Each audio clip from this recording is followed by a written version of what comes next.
Welcome to the Deep Dive. Hey there. Today we're tackling something pretty central to, well, how your body fuels itself. Right, the connection between glucose and fat metabolism. Exactly. We've been looking at this really clear explanation from the Metabolism Made Easy YouTube channel. Yeah, it breaks it down nicely. And our mission today is really to make that link super clear for you, how these two energy sources connect, and hopefully give you a few of those aha moments. Definitely. And what's really interesting right away is that glucose, which, we usually think of as just quick energy, Yeah. it actually plays a huge role in building up our fat stores.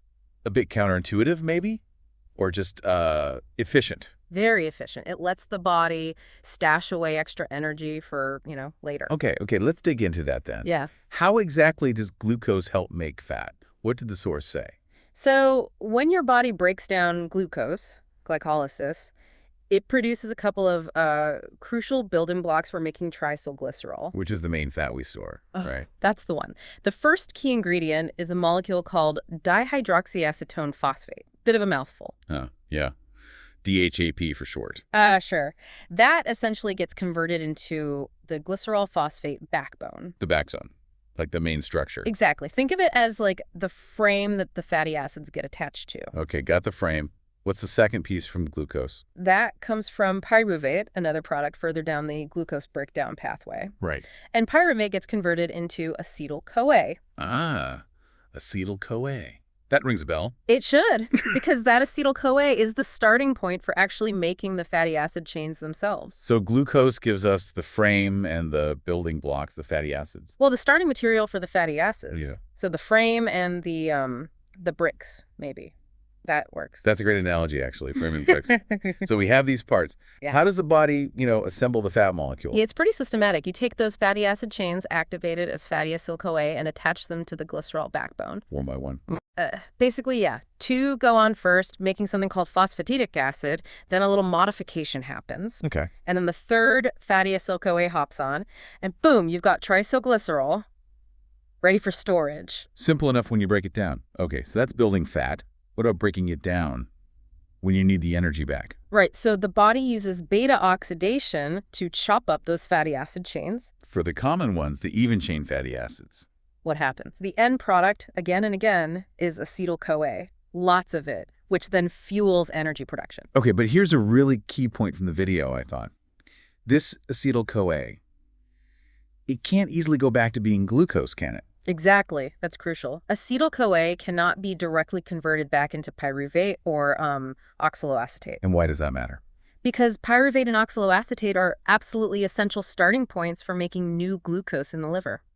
That process is called gluconeogenesis. Gluconeogenesis, Right. making new glucose. Right. So burning your typical stored fat won't directly help you make more glucose if your blood sugar is low. It's kind of a one-way street for that acetyl-CoA from fat. A metabolic point of no return, almost.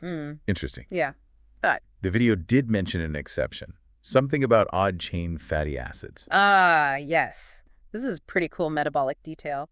Less common, but important. What's the deal with them? When you break down odd-chain fatty acids, the final chunk isn't just acetyl-CoA. You also get a molecule called propionyl-CoA. Propionyl-CoA. Okay, different name, different fate. Totally different fate. Propionyl-CoA can be converted through a few steps into succinyl-CoA. Succinyl-CoA, that sounds familiar too. Krebs cycle. It's in the Krebs cycle, yes, our central energy hub. Yeah. But critically, succinyl-CoA can also be converted into oxaloacetate. Oxaloacetate, the thing we just said, was needed for making glucose. The very same. So while it's not the main route, breaking down these odd-chain fats does provide a precursor that can eventually become glucose. Wow, okay, so there is a pathway back, just not from the most common fats? Yeah. Exactly. It's a neat little biological workaround. Okay, let's try and sum this up.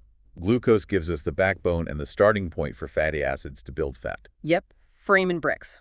Breaking down the most common fats gives acetyl-CoA, which is great for energy, but generally can't become glucose. It's a one-way path there. Correct. No direct route back to glucose for most fats. But these less common odd-chain fats, they break down differently, producing something, propionyl-CoA. Which can become succinyl-CoA and then oxaloacetate. Which can be used to make glucose. Phew. Got it. You got it. It highlights how interconnected but also how specifically regulated these pathways are. Absolutely. So the final thought for you listening? Yeah, maybe think about how this fundamental rule fats generally don't make glucose, with that small exception, might influence, say, different diets. Or how your body decides whether to burn carbs or fat, depending on, I don't know, whether you're sitting watching this or out for a run. Precisely. It really opens up questions about fuel prioritization and how intricately your body manages its energy budget. Definitely something to explore further.